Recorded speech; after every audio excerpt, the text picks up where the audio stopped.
जिंदगी की यही रीत है, हार के बाद ही जीत है।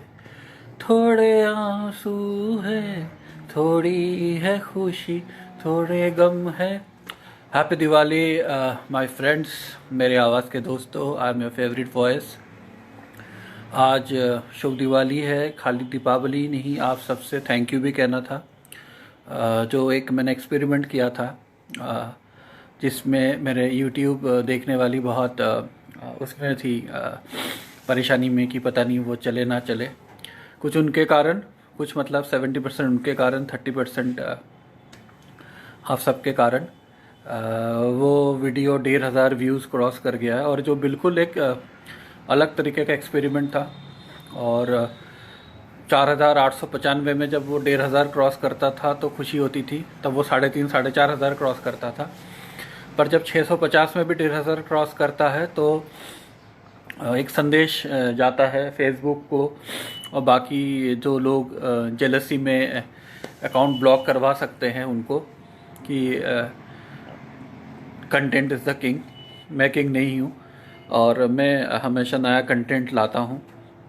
बहुत सारे लोग जुड़े रहे हमेशा, बहुत सारे लोगों का आशीर्वाद मिला। तो मैं इंडिविजुअली 5, 6, 10 का नाम नहीं लेना चाहता, क्योंकि फिर बाकी जिनका नाम अगर आपसे मिस भी हो जाता है तो उनको लगता है कि क्या वो इम्पोर्टेंट नहीं है। वो सभी लोग इम्पोर्टेंट है। पिछले 1.5 साल में एक ऐसे इंसान भी इम्पोर्टेंट है कि जिन्होंने सीधा रास्ता नहीं दिखाया, पर जिनको पता नहीं, मुझे नहीं पता, मैं खुद को साबित करने के कारण या खुद को अपना अस्तित्व दिखाने के कारण मैं उनके पीछे भागता रहा, अपने आप को प्रूव करने के कारण। और उन्हीं के कारण बहुत सारे लोग मिले, बहुत सारे जो कवि मित्रगण हैं उन्हीं के कारण मिले। तो कई बार लोग आपके साथ ना हो के भी आपके सक्सेस या आपकी परिचिति करवा जाते हैं। तो ऑब्वियसली कई लोगों को आप जाके कह नहीं सकते कि भाई, इसलिए नहीं क्योंकि मुझे ईगो है, पर शायद वो आपके से इतना भी सुनना नहीं चाहते। वो इतना भी नहीं चाहते सुनना कि आप कहें कि उनको, कि आप उनको कहना भी नहीं और सुनना भी नहीं चाहते आपसे। तो इसलिए इट्स इम्पॉर्टेंट कि कई बार आप अपने दिल की बात कहें। और मैं ये मानता हूँ कि अगर आप खुलेआम दुश्मनी निभाते हैं, खुलेआम दोस्ती निभाते हैं, खुलेआम नफ़रत करते हैं, तो खुलेआम थैंक यू भी कहना चाहिए, खुलेआम पश्चाताप भी रखना चाहिए। और हमेशा मैं ये मानता हूँ कि अगर आज आपकी जो भी मेरा है सक्सेस, उनके पीछे उनका इनडायरेक्टली बहुत बड़ा हाथ है, क्योंकि उन्हीं के थ्रू मैं इतने सारे पोएट्स और इनको जानता हूँ। दूसरी बात एक मैं कहना चाहता हूँ कि जब आप, मैं कॉलेज में प्रोफेसर था, डिग्री कॉलेज में प्रोफेसर था, तो उसमें क्या होता है कि आप जब एक मैनेजमेंट, प्राइवेट मैनेजमेंट कॉलेज में पढ़ाते हैं तो कई बार आप सही को सही और गलत को गलत नहीं कह सकते, पर मैंने हमेशा से कहा है। और यही कारण है कि 2006 के स्टूडेंट से लेकर 2012, 7 साल जो मैंने पढ़ाया, 8-9 साल बाद आज भी वो जुड़े हुए हैं मेरे से। पर उसमें एक फ़र्क आता है कि जैसे एक स्टूडेंट है ना, वो कुछ भी कह सकता है, वो अपने रिलीजियस मत को रख सकता है, वो अपने पॉलिटिकल व्यूज़ को रख सकता है, पर जो एक फैकल्टी है, एक प्रोफेसर है, वो नहीं रख सकता। वो रख देता है तो पता नहीं मैनेजमेंट को और डायरेक्टर्स को और ओनर्स ऐसे तूफ़ान और भूचाल आ जाता है। वो इसलिए आता है क्योंकि जो स्टूडेंट है वो आपको पैसा दे रहा होता है और जो फैकल्टी है वो आपसे पैसा ले रहा होता है। तो यही फ़र्क है। तो मैंने एक चीज़ देखा है कि हमारे देश में एक हिपोक्रेसी बहुत ज़्यादा है। एक समुदाय, एक तबके के लोग हमेशा 2 लोगों को, 3 लोगों को, 4 लोगों को और एक पॉलिटिकल पार्टी को गाली देना जैसे उनका एक कानूनी हक है, मॉरल हक है, पर आप उनके लिए नहीं खड़े हो सकते। आप अगर अपने सोच के लिए खड़े हो जाए, अपने धर्म के लिए खड़े हो जाए, तो आप बिल्कुल इंटॉलरेंट है और आप संघी है और आप ये है और आप वो है। पर एक समुदाय, एक तबके के लोग दिन भर आपको गाली दे सकते हैं, आपके हर चीज़ का मजाक उड़ा सकते हैं, आपके धर्म का मजाक उड़ा सकते हैं, तो वो बिल्कुल सही है। पर आपको नहीं कुछ कहना है, आपको सिर्फ गर्दन झुकाए हाथ मुंह बंद करके ज़िंदा रहना है। तो ये जो थॉट प्रोसेस है ना, इस थॉट प्रोसेस का मैंने एक बदलाव देखा है 2014 से। बहुत सारे ऑटो वाले, बहुत सारे बस वाले, बहुत सारे लोग जिनसे आप मिलते हैं, वो कहीं ना कहीं कतराते थे ये कहते हुए कि वो हिंदू है। वो कहीं ना कहीं कतराते थे वो कहते हुए कि उनको भी अपने धर्म पे वो है। पर आज मैं देखता हूँ एक वो बदलाव आ गया है। कल जो अयोध्या में हम लोगों ने देखा 5.5 लाख दिया, तो एक मुझे नहीं लगता किसी और धर्म में अगर हम होते या किसी और देश में होते तो इस चीज़ को लेके कहीं कितना भी विवाद होता। और मैं इसलिए कह रहा हूँ क्योंकि मैं ज़िंदगी भर एक क्रिश्चियन स्कूल में पढ़ा। मैं ज़िंदगी भर मेरे बहुत सारे अलग अलग धर्म के दोस्त रहे। सॉरी। मैंने एक चीज़ देखा कि सबके धर्म धर्म है, सबके धर्म पे आप क्वेश्चन नहीं कर सकते। बहुत सारे मैं कॉमेडी शोज़ देखता हूँ जहाँ लोग राम, सीता, हनुमान, दशरथ, कैके, इनका बड़ा मजाक उड़ाते हैं। तो मैं ये समझ नहीं पाता हूँ कि ये इतना लिबर्टी के बाद भी अगर वो इतने इंटॉलरेंट है, और लिबर्टी सिर्फ एक ही धर्म के साथ क्यों लिया जाता है, एक ही धर्म के स्क्रिप्चर्स के साथ क्यों लिया जाता है। तो मैं इसलिए कह रहा हूँ क्योंकि मैं ज़िंदगी के 12 साल में क्रिश्चियन स्कूल में पढ़ा हूँ। तो मुझे पता है कि वहाँ कैटेगिज्म सिखाया जाता है मंडे, वेडनेसडे, फ्राइडे को, ठीक है। पर आपको और मुझे मॉरल साइंस, आपको और मुझे कैटेकिज्म या अपने हिंदू धर्म या वो नहीं सिखाया जाता।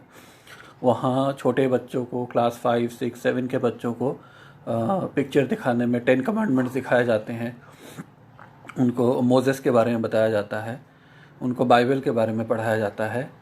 वहाँ अगर प्रिंसिपल आके क्लास लेते हैं तो वो बाइबल पढ़ाते हैं या बाइबल के बारे में बात बताते हैं। उनमें बहुत कम ऐसे लोग होते हैं जो आपको आपके धर्म के प्रति you should be proud of your धर्म, वो बताने की कोशिश करते हैं। तो और मैं आज ये बता रहा हूँ क्योंकि मैं ये बता रहा हूँ क्योंकि जो ये कहते हैं ना ग्रीन क्रैकर्स और क्रैकर बिना दिवाली, तो मैं एक मोहित मेरे दोस्त हैं, उन्होंने एक बहुत अच्छी बात कही कि पूरे साल आप गाड़ी चलाएंगे, पूरे गर्मियों में आप बिना एसी के रह नहीं सकते, गीज़र के रह नहीं सकते, पर दिवाली वाले दिन आप ज़रूर ज्ञान देंगे कि दिवाली से पोल्यूशन होता है और बाकी दिन पोल्यूशन नहीं होता। गाड़ी चलाने से, एसी चलाने से, इन सब में पोल्यूशन नहीं होता है। और किसी में हिम्मत नहीं है कि वो कह दे कि भाई हैप्पी न्यू ईयर वाले दिन आप क्रैकर ना चलाएं। तो ये जो डाइकोटमी है ना, तो मैं साफ साफ बोलता हूँ क्योंकि मुझे सच में इस बात का ये नहीं कि आप दोबारा एक अकाउंट बंद कर दोगे, कर दो, है ना। आप दोबारा एक अकाउंट बंद कर दोगे, कर दो, पर एक रिलीजन को, एक पार्टी को और 4 आदमी को टारगेट करके अगर आपको लगता है कि आप बदल जाओगे, तो मैं आपको एक सिंपल बात बताना चाहता हूँ। ये ना मेरे एक बॉस थे, वो पक्के कांग्रेस ही है, पर उनकी ये बात मुझे अभी भी याद है कि excuses are like dash, no one likes them. जीतना हारना अलग बात है किसी भी इलेक्शन में कहीं भी, पर मुझे लगता है कि सभी को ये सीखना चाहिए ना कि आप 2 से 303 बनो, रादर देन आप 303 से 52 बनो और उसके बाद आप दुनिया भर को गाली देते रहो। और लोग ट्रोल करे, ये करे, वो करे। बहुत सारे लोगों को इस बात से परेशानी है कि मुझे अर्नब के लिए फ़िक्र क्यों है। तो भाई आप लोग जब रविश कुमार के लिए वाहवाही करते हो तो मैंने कभी आपके वॉल में जाके नहीं पूछा। कुछ लोग राजदीप सरदेसाई को देखकर उनका ऐसा लगता है कि उनको क्या मिल गया, बरखा दत्त को देख के लगता है उनको क्या मिल गया। तो भाई अगर उनको ये हक़ है तो मुझे भी अर्नब को पसंद करने का हक़ है। और मैं बहुत चिंता में था कि अर्नब के साथ अगर कुछ उल्टा सीधा होता तो मुझे लगता है इस देश में डेमोक्रेसी और ये सब है ही नहीं। जो लोग अर्नब को गालियाँ देते हैं तो वो रविश कुमार और राजदीप सरदेसाई, बरखा दत्त, सागरिका घोष के बारे में वो बहुत हाई ओपिनियन रखते होंगे, तो उनको राडिया टेप और उनके संपत्ति। एक रविश कुमार का पोस्ट आया था कि भाई 150 करोड़ का जिनकी खुद की प्रॉपर्टी है वो बताना चाहते हो गाज़ियाबाद में या कहीं पे, वो बहुत छोटे छोटे 2 कमरों में रहते हैं। और उस पर भी हमारे देश के कुछ, मैं ज़्यादातर देखता हूँ कि कुछ हमारे जो लिबरल्स हैं ना उस पर ज्ञान देते हैं। तो जिनको भी अर्नब से परेशानी है वो रहे, वो मुझे अनफ्रेंड कर सकते हैं। मेरे ज़िंदगी में मेरे जो सोच है उससे इम्पोर्टेंट कोई नहीं है मेरे लिए। तो जो भी ये आके अर्नब ये है, अर्नब वो है, मैं अर्नब से नफ़रत करता हूँ या करती हूँ, तो सर मुझे आपके अभिप्राय नहीं चाहिए, ठीक है। आप बरखा दत्त के पैरों पे गिर जाइए, मैंने आपको कभी नहीं रोका। तो अभी अर्नब या उनके खिलाफ कम से कम मेरे वॉल में आके मुझे टिप्पणी करने की आपको ज़रूरत नहीं है। तीसरी बात मैं ये इसलिए कह रहा हूँ कि जो बहुत सारे लोग हैं वो सोचते हैं कि वो मार्केटिंग करके ज़िंदा रहेंगे, वो नेटवर्किंग करके ज़िंदा रहेंगे।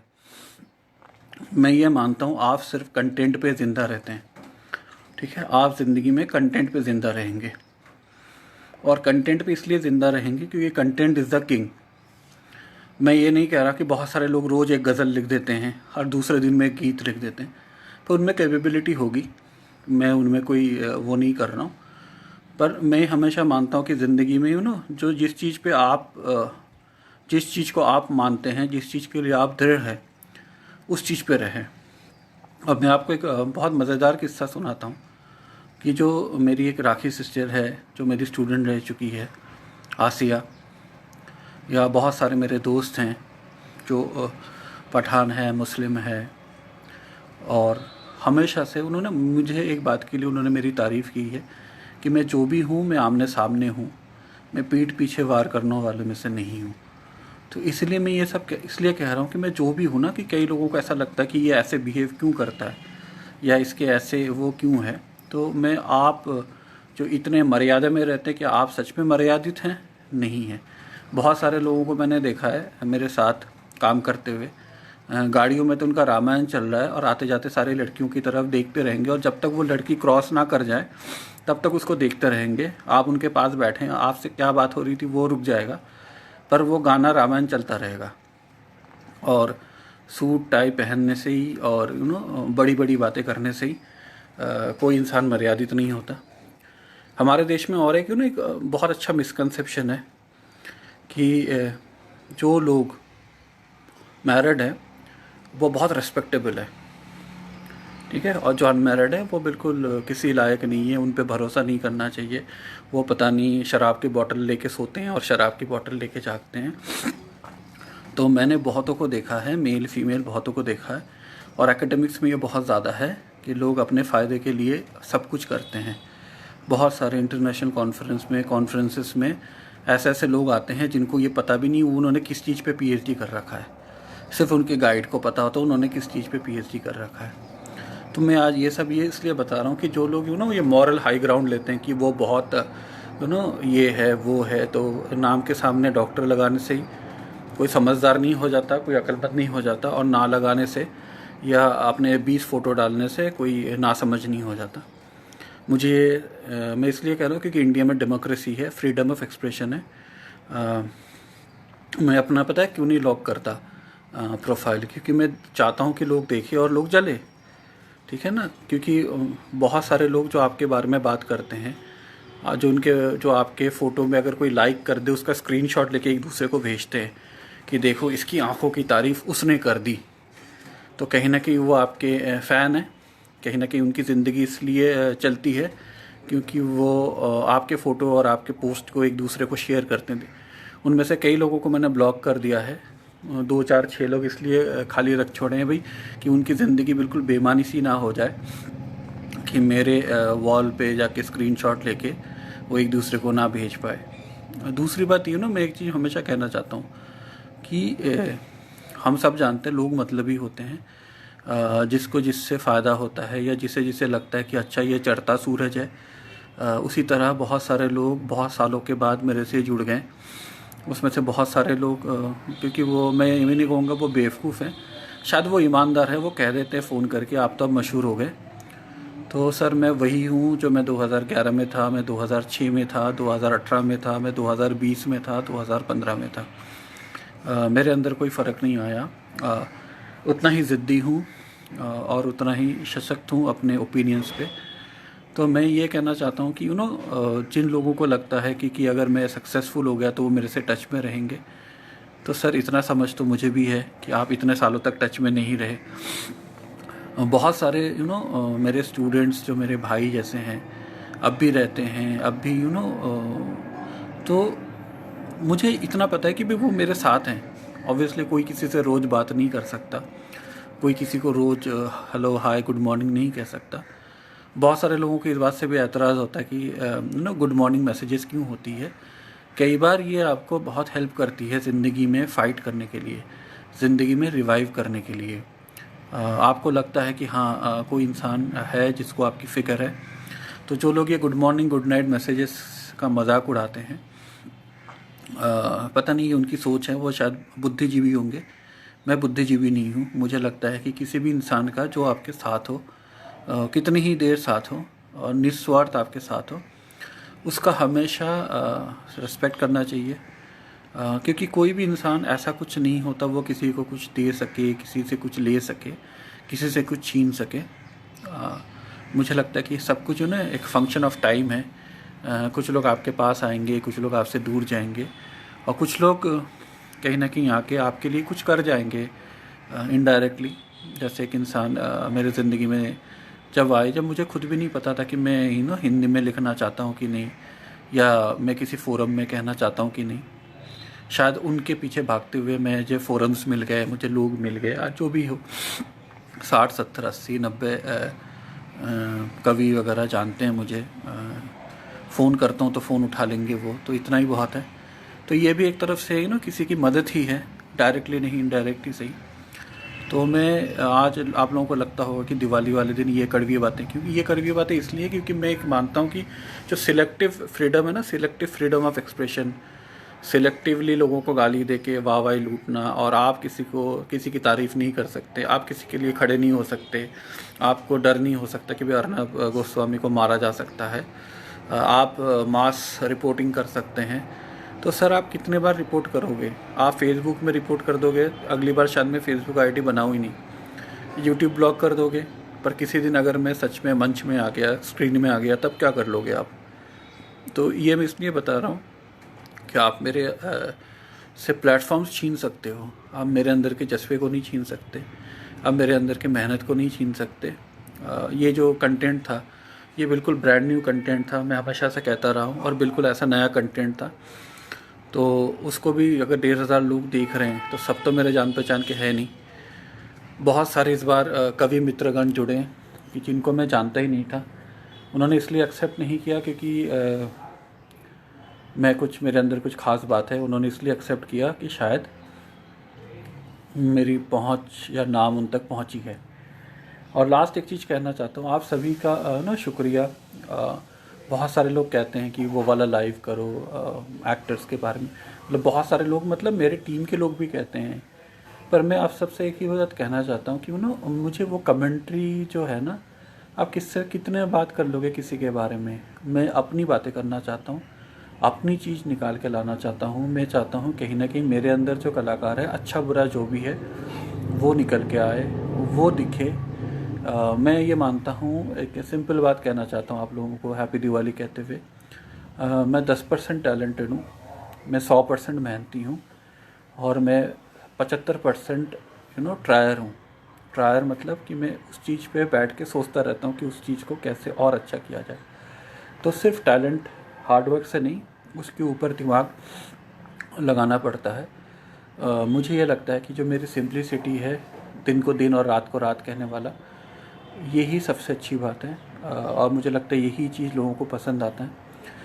Thank you so much all of you joining. Mayuk, Vineet, Rocky, Mahnoor, और शायद राजेश या कोई और ज्वाइन कर रहे थे, जो अतुल, मानिक, प्रदीप राइट। और तीसरी एक बहुत मज़ेदार बात करना चाहता हूँ। मज़ेदार इसलिए क्योंकि मैं जो भी अपने कवर वर्शंस वगैरह करता हूँ, वो हमेशा से मैं चाहता हूँ कि मेरे अंदर का कलाकार निकल के आए। मेरे शोज़ में भी मैंने हमेशा ध्यान रखा कि मैं किसी का मिमिक्री आर्टिस्ट बन के ना निकलूँ, किसी का कैरिकेचर बन के ना निकलूँ। देखिए आप देव साहब, धर्मेंद्र, अमिताभ बच्चन के जो पिक्चर्स देखेंगे और उनके कैरिकेचर्स देखेंगे, तो उसमें उतना ही फ़र्क है जितना ज़मीन और आसमान पे। तो मैं कभी भी खुद को एक कैरिकेचर और मिमिक बन के नहीं रहना चाहता। बहुत सारे जो स्पेशली मेरा यूट्यूब देखती है, उनके एक बहुत अच्छा वो निकल के आया है कि बिल्कुल गाने में आपके एक्सप्रेशन शम्मी कपूर जैसे होते हैं। ऐसा क्यों होता है तो मुझे भी नहीं पता। बचपन में शम्मी कपूर के बड़े गाने आते थे चित्रहार में, कश्मीर की कली के स्पेशली बड़े सारे गाने आते हैं। बहुत सारे दोस्त मेरे स्कूल में शम्मी कपूर कहते थे। एक फेसबुक में भी थे राहुल रविंद्रनाथन, पुराने अकाउंट में, इसमें नहीं है, वो भी शम्मी कपूर कहते हैं मुझे। तो मैं सच बताऊं तो मैं उतना ही शम्मी कपूर हूँ जितना शम्मी कपूर नहीं है, मैं उतना ही सनी देओल हूँ। मैं हूँ। शायद कुछ चीज़ें मिलती होंगी, कुछ चीज़ों में मुझे लगता है एटीट्यूड मिलता होगा ज़िंदगी में ना, एक लड़ने की ख्वाहिश, हार ना मानने की ख्वाहिश, या कहीं ना कहीं ना एक डिग्निटी।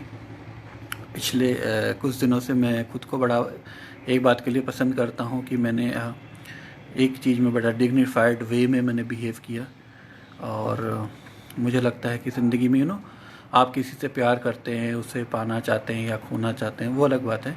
कहीं ना कहीं चीज़ें इतनी कड़वी हो जाती है, चीज़ों में इतनी खटास हो जाती है, क्योंकि जब आप किसी को प्यार करते हैं ना, उसके हर बात पे यकीन करते हैं। और जब आप उस इंसान से प्यार नहीं करते, शायद उसकी किसी भी बात पे यकीन नहीं करते, तब उसकी सारी बातें आपको बुरी लगती हैं, सारी बातों पे आप डाउट करते हैं। और डाउट ऐसी चीज़ है कि जो एक बार आपके दिमाग में आ जाए, दिल में आ जाए, तो हर चीज़ पे ही आप डाउट करते हैं। तो ये था, एक दौर था जो बहुत बुरा था, मेरे लिए भी, उनके लिए भी। तो मैं चाहता हूँ कि आगे ज़िंदगी में मैं अपनी एक डिग्निटी के साथ, एक संजय सुमन थे पुराने अकाउंट में, इस अकाउंट में नहीं है, क्योंकि इस अकाउंट में क्या होता है कि बहुत सारे को आप जब ढूंढने जाते हैं तो मिलते नहीं है, तो आप फ्रेंड रिक्वेस्ट भी भेज नहीं पाते, और जिनको फ्रेंड रिक्वेस्ट भेजते हैं वो सोचते पता नहीं शायद हैक्ड अकाउंट है। तो वो मुझे हमेशा अर्जुन पंडित कहते रहते हैं। तो मैं खुद को जो अर्जुन पंडित के जो आखिरी के 15 मिनट हैं, उस वाले मोड़ पे ले आया हूँ कि भाई आप के साथ अगर कोई बहुत नाखुश है तो उनको खुशी देना भी आपको हक है, और उनसे अलग हो जाना भी एक आपका हक है। और बाकी अपनी किस्मत ऐसी नहीं है कि अर्जुन पंडित वाली, कि जूही चावला मुड़ के देखे और भागते हुए आए। पर जो भी हो, मुझे लगता है कि मुझे लोग अपनी मर्दानगी के लिए याद रखेंगे, ऐसे एक इंसान को याद रखेंगे जो भी है मुंह पे बोलता है, वो एक नोन एनिमी या नोन फ्रेंड है। और ये मैं इसलिए कहना चाहता हूँ कि उन्हें बहुत सारे लोग ओवैसी साहब को गालियाँ देते, मैं भी गालियाँ देता था, पर कहीं ना कहीं मुझे लगता है कि वो एक सही इंसान है। कम से कम उनका जो चीज़ें हैं ना क्लियर है, वो अगर वो अपने कौम के लिए खड़े हो रहे हैं तो वो कोई बुरी बात नहीं है। बहुत सारे जो ये फेक सेकुलर पार्टीज़ है ना, उससे अच्छे तो वो है। हाँ, उन्होंने ये कहा था, उनके भाई ने 15 मिनट दे दो, हम ख़त्म कर देंगे। कम से कम उनमें ये हिम्मत है ना कहने के लिए, तो हमें भी पता है कि भाई वो 15 मिनट में ख़त्म कर सकते हैं। पर बहुत सारे लोग जो ख़त्म भी कर देंगे और कहेंगे भी नहीं, उनसे अच्छे वो हैं। तो सभी को दिवाली मुबारक। आगे का उम्मीद है कुछ अच्छा हो सभी के साथ, सभी लोग ज़िंदगी में अच्छा करें। और एक आखिरी बात मैं कहना चाहता हूँ as I end this video, कि मैं हमेशा एक ऐसा इंसान हूँ कि जो चीज़ों को दांव पे लगाता है, फितरत है। और जब आप दांव पे लगाते हो तो या बड़ी जीत होगी या बड़ी हार। अगर आप जीत के लिए तैयार हो तो आपको हार के लिए भी तैयार होना पड़ेगा। आप हार से भाग नहीं सकते, हार के लिए डर नहीं सकते, हार के लिए दूसरों को ब्लेम नहीं कर सकते। अगर जो जीत है उसके लिए आप ज़िम्मेदार हो, वो आपकी बुद्धि है, तो हार के लिए भी आप ही ज़िम्मेदार हो। जिनको मैंने पढ़ाया या जिन्होंने मेरे साथ काम किया, आज 17, 18, 20 साल बाद भी वो मेरे से टच में है। चाहे 10 लोग ही टच में हैं, वो सब ये कहेंगे कि भाई वो 2000 में जो मैं था, 2006 में जो मैं था, 2012 में जो था, मैं आज वही हूँ। और शायद इसलिए हूँ क्योंकि मुझे अपने ऊपर यकीन है। तो इसी के साथ thank you so much to all my friends. Happy Diwali to everyone. Happy Diwali Mahnoor, happy Diwali Rocky, happy Diwali Pradeep, Vineet, Mayukh, Vinita ji और मानिक, अतुल, सबको। एंड होपफुली कुछ बहुत ज़बरदस्त कंटेंट तैयार हो जाएगा, वो यूट्यूब से लेके फिर फेसबुक में आएगा, तो उसके लिए नज़र रखिएगा। एंड आई होपफुल कि वो आप लोगों को सबको बहुत पसंद आएगा। With this, happy Diwali.